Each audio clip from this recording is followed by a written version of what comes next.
Hello and welcome back to Scott Edwards YouTube channel, and today I have a sort of different kind of video going up. I thought, since I'm a relatively new YouTuber and not a lot of people know that much stuff about me, I thought I'd do a sort of Q&A 20 questions kind of video, kind of get that vibe going. So I asked you guys on my Instagram. If you're not following me already, go follow me. It's on the screen right now. The thing will also be in the description for you to copy if you can't be asked. Go from the screenshot. All my uploads and stuff like that get answered, get announced. Fucking hell, my English. On my Instagram, so go follow that. I also put the same question out to my private Snapchat, my public Snapchat as well, and a bunch of you guys have also asked me some questions, so I thought, fucking, let's answer them. Yeah, here we go. Okay, so the first question is, where do you live? And that's actually quite an easy question to answer. Basically, I live in my house. So the second question is, how old am I? I'm actually 18 years old. I started this channel when I was 17, but I'm 18 years old now. So, it's legal for me to drink. Ha. Yeah, I'm 18 years old. The fourth question, is what's my favourite band? Well, I honestly have no fucking idea. The next question is, if I could travel anywhere, where would it be and why? Well, that's actually quite a good question. I've actually thought about this quite a lot. I think I'd probably go to somewhere like Germany or something like that. Somewhere in Central Europe. Mainly because it's really good for gigging, really. I've heard a lot of stories from bands that have gone on tours around there, that places like Germany and Sweden are not only really beautiful countries, but they're very friendly and very welcoming, and they treat bands very well. When I was 15 years old, 16 years old, I went on tour to Paris in France, and that was quite nice. It was quite a short tour, but it was quite nice. And I'd like to do a full-length, month-long tour across sort of Central Europe. But as a sort of, just a holiday sense, I'd fucking anywhere but America, really. Anywhere but America. You guys do things backwards. The next question is, do you have any funny childhood stories? And I've sat here for a while thinking, fucking hell, do I have anything funny? Because I had quite a shit childhood, to be honest. But yes, I do have quite not funny, but interesting childhood story. So, wind yourself back to about 10-ish years ago, 9-10 years ago. My dad took me to New Brighton because I didn't really, go to New Brighton, and I wanted to go. I mean, we had a nice day there, and I met this guy who had a bike, and my dad started talking to him because I was just looking out, and my dad started talking to him, and he turns around and he asks me, do I want to, take a picture on the bike? And I'm like, fuck yeah. I start talking to the biker and stuff like that, and things go well. I'll flash the picture up here. Yeah, no, look at me. So sweet, so innocent, so pure. Turn the clocks forward about, I'd say, about 9 years later. My dad comes up to me whilst I'm at his house, and he's like, hey, do you remember this picture? And I'm like, yeah, of course.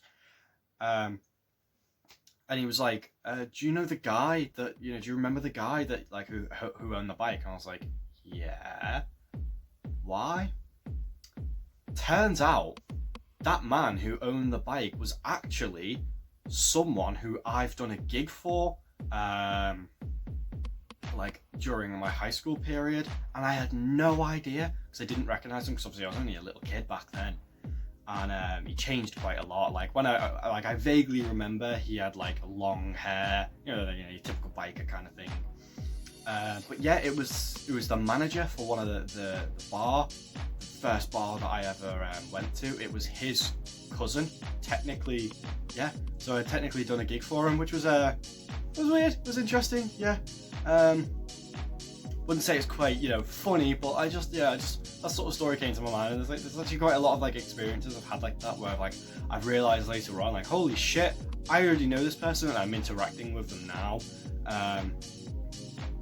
Especially in a professional sense. It seems to always happen in a professional sense.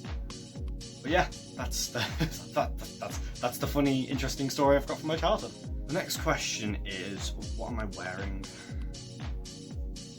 The next question is, who do you love? The next question is, what's my favourite TV show? I honestly don't really know what my favourite TV show is. So, the next question is a kind of two-part question. It is, first part is, do I like spicy food? And the second part is, when are we making burgers? Spoiler alert. And yeah, I don't mind spicy food, it's alright. But I guess we'll see. So the next question is, how's life treating you?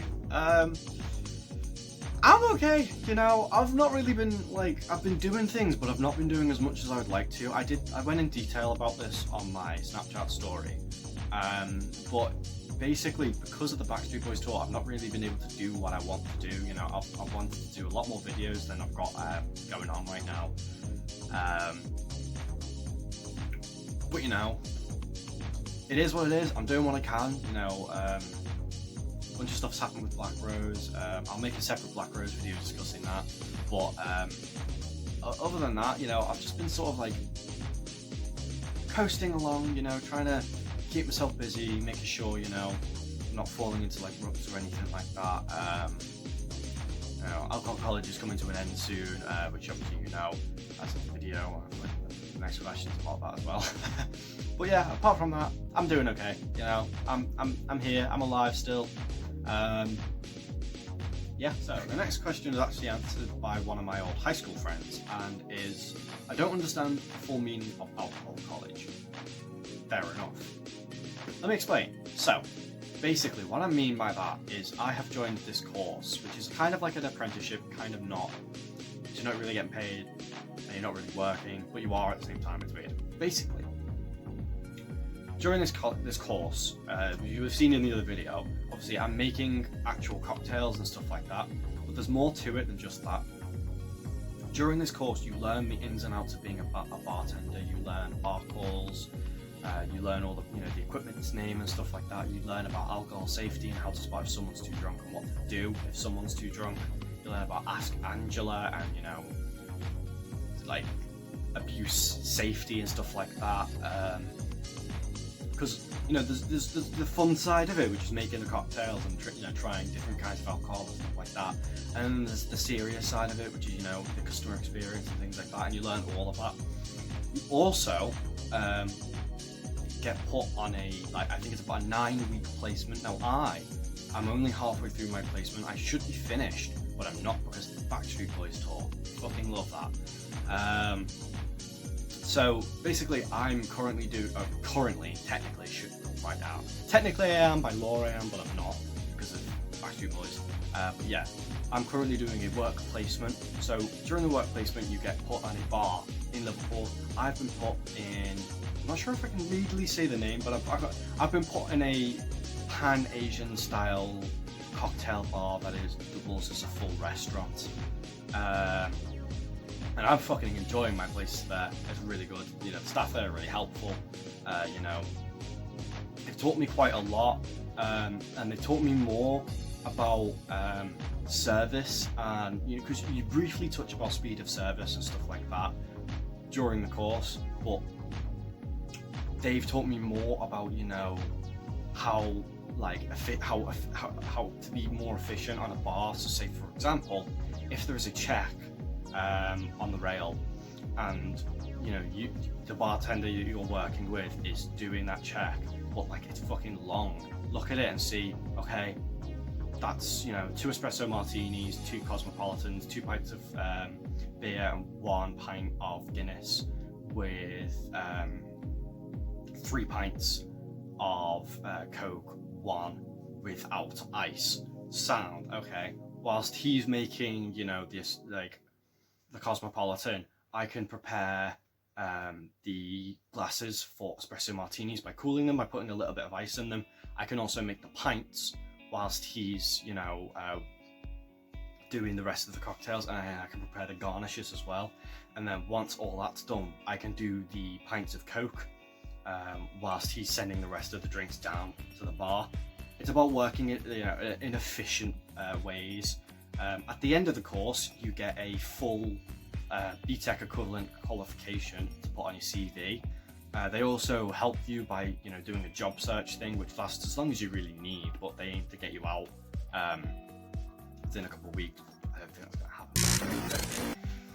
Oh no, I called it that. I meant Backstreet Boys tour. No! I'm gonna get demonetized, even though I don't. Even though I don't fucking get monetized videos anyway. What else? Fucking hell, I just slipped out. Yeah, so you can also go on to do 2 extra single-day courses, which is your personal alcohol license and a level 2 barista course. Now, they do a level 3 barista, which is the same thing as me, it's just in baristering. I was going to go back and do that, but they can't do it. But I might be able to do it because of loopholes, I don't probably know, but most likely it won't. But if you do, you can, you know, they offer you a level 2 barista, which is basically teaching you the basics of, you know, how to work in a coffee shop and stuff like that. But it's only a single day course, because believe it or not, you know, 50% of bartending is actually baristering. Like, one of the people that I work with on my placement said to me, all bartenders are baristas, but not all baristas are bartenders, which is stuck with me. And also 90% of bartending is fucking cleaning. That's not even a joke. I'd be like, I'm being deadly serious. Like, if you're not, you know, like, if you're not making a check, you're cleaning your equipment, or you're cleaning the bar top, or you're cleaning the bottles. And if no customers in, there was one time where there was nobody in, and to keep us busy, we washed all the bottles on the back wall. There's about 120 bottles of different kinds of whiskies and stuff like that, all along the back wall, and I washed every single one of them, and I made sure they were fucking spotless. So if you'll probably end up doing something like that, but it's fine, you know, it's whatever. I can't remember what I was talking about now. Yeah, so at the end of the course, you get to do those 2 things, and the personal license is 2 things. It means you can sell alcohol within a licensed establishment, and it also means that you can work on a bar without supervision of someone else who has a license. To have a license, it's proving to the eyes of the government that you are trained in alcohol safety, how to prepare alcohol, how to keep it safe, all that kind of stuff. It shows that you are trained in that. Now, that you don't need a personal license to be a bartender. You can be a bartender without one, but it makes you stand out a lot more to other bars, because they can see your CV and see you've got a personal license, and they're like, oh, brilliant, I can have him by himself on a shift, you know, if it's quiet or something like that, or if it's really busy in like the kitchen, I can have him by himself on the bar, it's fine, that kind of thing. I hope that cleared it up. But TLDR, basically, I learn alcohol safety, I learn all the things about bartending efficiently, I learn about customer service and how to, you know, be like an efficient bartender, and you get nice qualifications at the end of it. And you get your resit your GCSEs as well. I only need to resit my maths GCSEs, which they're also doing, which is great. It's yeah. So the next question is, what are my plans for the channel in the future? It's a good question, to be honest. I'm not really too sure. I know I'm going to keep making videos and stuff like that, and I have ideas for different kinds of content I want to produce. Obviously, I want to keep with the Edwards vlogs, and I want to keep with the Black Rose vlogs, but I have other things I want to do. Like, I want to start producing songs, like cover songs and stuff like that, and like I want to, obviously, you've seen I've already posted original music, and I have a bunch of original music which is going to get posted onto the channel, and I want to do some cool artsy stuff with that. The next question is, are there any artists you'd like to work with? Yeah, there's quite a few in the Merseyside scene I'd like to work with. I'd say definitely Urban Architects is one of them. I've done a little bit of stuff for them before, took some pictures for them and stuff like that. I've been in their band practices and I've helped them with some of their gigs, just sort of being like a roadie kind of person. But I'd like to do some proper music with them at some point in time. So if anyone watching, Red Zenith is another one. I went to college with the drummer. I mean, I went to the college with the old bassist and the guitarist for Urban Architects, but they weren't proper. Well, one of them was, but he left halfway through the year, bitch. I'm sorry if you're watching that, I didn't mean that. I went to college with the drummer for Red Zenith, and they're a really good band. They're like a sort of like contemporary rock band, very Led Zeppelin kind of vibes. I like it a lot.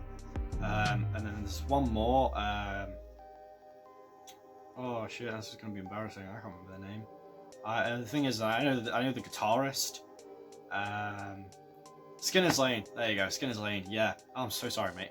I'd really like to work with them. I've been to loads of their gigs, and I know the guitarist quite well. Fucking love their music. They're like proper like indie sort of vibe. Same with Urban Architects, but a little bit more experimental. Fucking guitarist has this amazing sort of huge pedal board. It makes me feel inferior every single time I see it when I've got my like tiny little board with just like a wah and 2 distortions and a chorus pedal on it, and he's got fucking all these kind of like modulating pedals and all this stuff. It's fucking awesome. But yeah, those are my favorite. Not favorite. Those are like my like artists that I would definitely like to work with at some point in time. Hopefully I can get that. The next question is, do you have a favourite poem or favourite song or lyric? Now, I don't really get into poetry, that's not kind of my vibe. If you do, that's cool, but that's just not really my sort of vibe. But I do have favourite lyrics, obviously. I'd say for lyrical content, Between the Bars by Elliott Smith is a fucking masterpiece. I mean, Elliott Smith in general, he's fucking insane. I love him.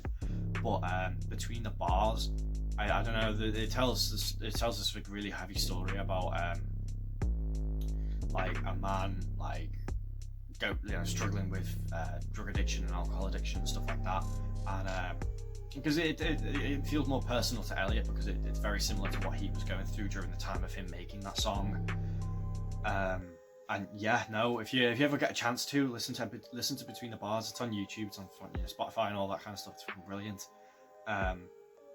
Although I do recommend, if you are going to listen to Elliott Smith, you should definitely listen to the album name, the self-titled Elliott Smith album. That is fucking amazing. And there's one more. Let me go check my Spotify. I was going to try and pick one of them, but I fucking can't. But the 3 I definitely recommend that you watch. I've got my laptop here. The 3 that I definitely recommend you listen to is Figure 8. It was released in 2000, and in this one he experiments more with a full band setting, and it's very upbeat, but also at the same time kind of heavy. XO, which was released in 1998. This one again has got those upbeat sort of vibes, but like this is what I sort of associate with the Elliott Smith sound. Even though it wasn't my first album that I listened to of his, but it's definitely definitely very good. And then Either Or, that's what the album that Between the Bars is on. Again, like every single fucking track on that album, I just absolutely love. And then, like I said, the self-titled album as well, which is the first ever album I listened to.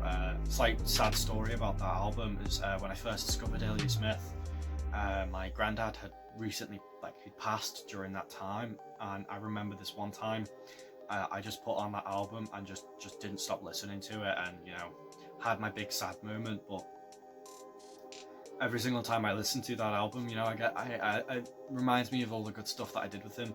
I know it's just more of a personal connection to that album, but I mean, like the songs on there are just fucking amazing.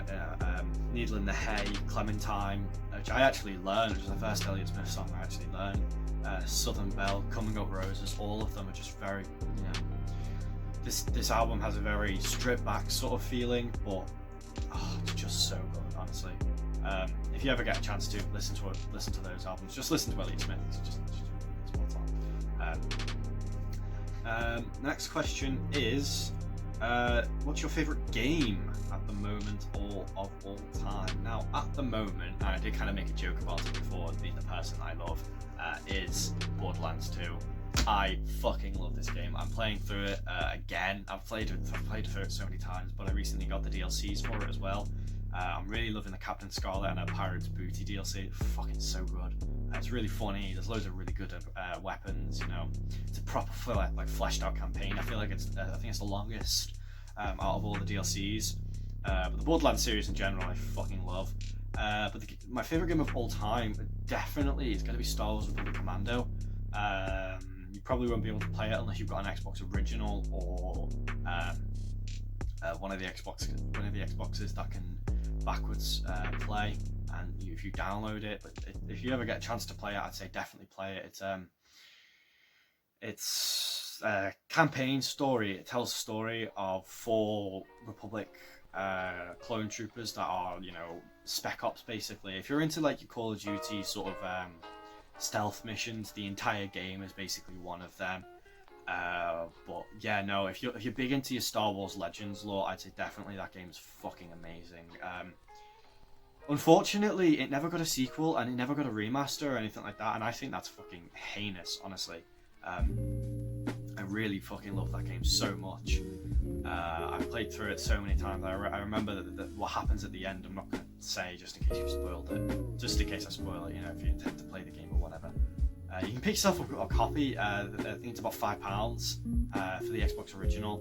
I'm not sure how much it might be on the Xbox Marketplace. I know it is available, I think. You might have to correct me on that. If I am, correct me down below. But yeah, no, what happens at the end, I was just like, holy fucking shit. And even though it is Legends and the story is no longer considered canon ever since the Disney reboot, I still think it's, you know, one of my favourite Star Wars stories, and I still count it as canon. You know, I still count the 501st Ares on the original Battlefront 2. I count them as canon as well, even though they're technically not. But yeah. Anyways, to be honest, all those like Star Wars games from that era is just fucking amazing. I was brought up, I know I'm a 2000s baby, but I was brought up like a 90s kid because a lot of my shit was hand-me-downs from my brother. Like for example, my Xbox, hand-me-down from my brother. The only console that I've ever bought with my own money was a Nintendo 3DS, the newer one, which was released in 2017. I bought it. I bought it 10 days early for 320 quid and got Majora's Mask, Ocarina of Time. I got both of those remasters. I got Smash Bros and Mario Kart 7 all included with the DS itself, and it had a few skins for it, like, you know, like it had the plates that you could take off and change it. I don't know where the fucking thing is now. I think it's either downstairs or under my bed in one of my storage containers. That was the only console that I ever bought by myself. All the other consoles I got behind me, you can see I've got my Xbox 360 and my original there. This thing here, that's fucking rare. There was a Master Chief Edition version of this that was limited edition, only 250 units made, and then there was this version of it behind me, that version of it there. That was only 100 units made. The Master Chief version is technically worth more because it was released with Halo Combat Evolved, which I do have, but that version's still quite a limited edition because it's a bit beefier. You know, it's got a faster SSD and you know, just little things like that. But it boots up so quickly. Even it's a 20-year-old console. It's older than I am, and it boots up so fast. It boots up faster than the fucking newest Xbox, the Series X. That's a little bit of a tangent. It's like I've seen my mate, he's got the PS4, and my other mate got the Series X, and I've noticed that people will start bickering, this console's better, this console's better, this console's better. And I'm like, well, that's like, who fucking gives a shit? You know what I mean? I always saw that, like, I used to be really into the console wars, and obviously I was very adamant that the Xbox was better because I owned both 2 Xboxes. I've had a lot of Xbox 360s, and this is why I don't stand by the Xbox 360. I think the console itself had a good game selection, and it was a good console, but I had like there was my I had my like my me and my brother shared a white Xbox 360 that red ringed, and then I got an Xbox. One of the first Xbox 360s was a hand-me-down. It wasn't really a hand-me-down. I got it used. My dad gave it to me. That red ringed. Then I had a third. I had an Xbox Slim. Not this one. That one's the gaming one. It was the other one. It was the slim version, but it was mainly for, you know, family and stuff like that. That red ringed. I know. And then I've got this one, which is okay. But let me I'll turn it on real quick, and you'll realize what the problem is. Yeah, that's the fan of the Xbox making that noise. And you might be thinking, that's because you got your TV on it. No, because this used to be my sister's Xbox, and it made the noise when she had it. Yeah, no, I mean, like, there's a little bit of a recording problem there, by the way. But yeah, no, I mean, like, I don't really mind the Xbox 360. It's a decent console, but it doesn't fucking last. And I notice everybody has, like, you know, gripes between, you know, the PlayStation 5 and the Xbox Series X. And, like, honestly, really, I don't give a shit. As long as it boots up, it lasts long, and, you know, it doesn't run out of storage within like 3 days because of one game. Call of Duty.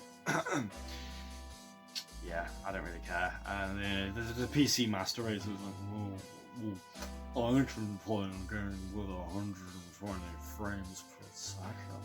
Like, yeah, fuck off. You know what I mean? But anyway, there's one more question. And it is a deep question with interesting and philosophy implications. And honestly, I feel like I might get cancelled for asking this question, but we do what we do on the Scott Edwards YouTube channel. And the final question is, do fish get thirsty? Now, my friend, I'm going to answer your question with a statement which I know will cause an argument. Is water wet? Yes. Water wet. Goodbye.